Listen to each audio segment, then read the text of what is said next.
ये है बाणासुर का किला। ये पर्वत के बिल्कुल टॉप पे है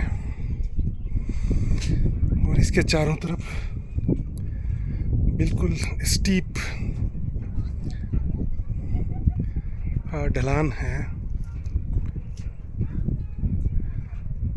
बिल्कुल सामने जो दिख रहा है वो लोहाघाट एरिया है।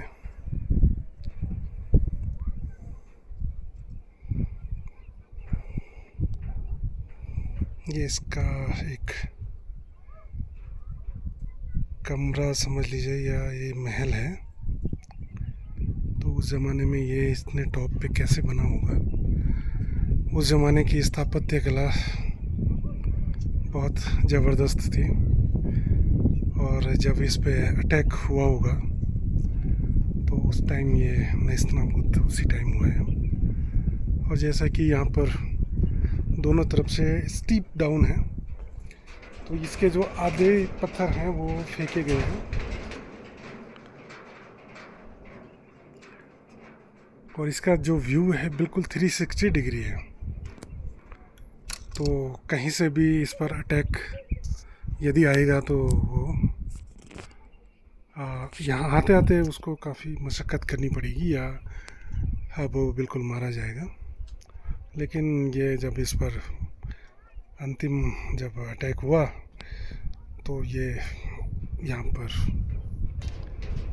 लोग मारे गए और इसको आग का ही इस पर ज़्यादा असर दिख रहा है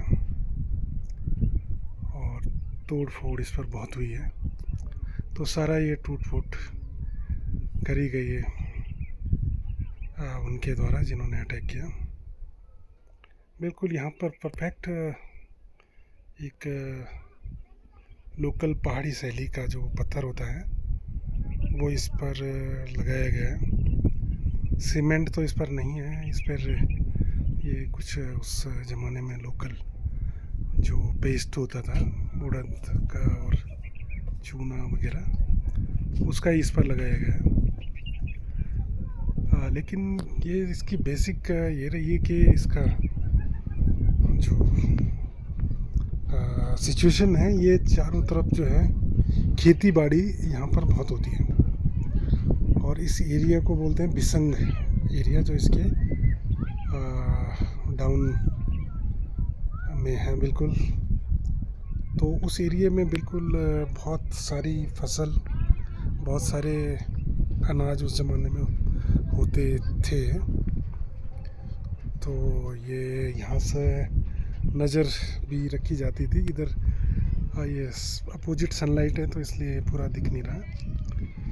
तो उस ज़माने में इस एरिया में बहुत खेती बाड़ी होती थी। तो अभी इस पर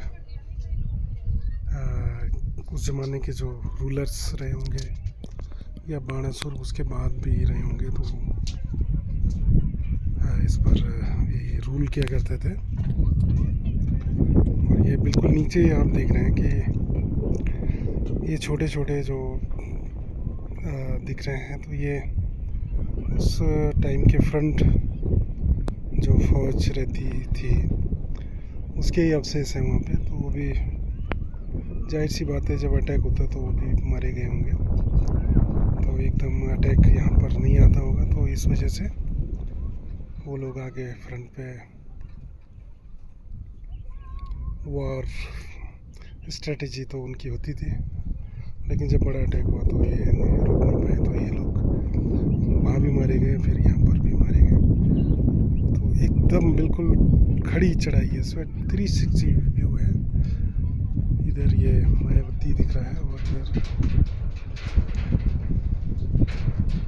इधर ये और दिख रहा है सामने लोहाघाट और ये बैक साइड बिल्कुल पंचाचूली।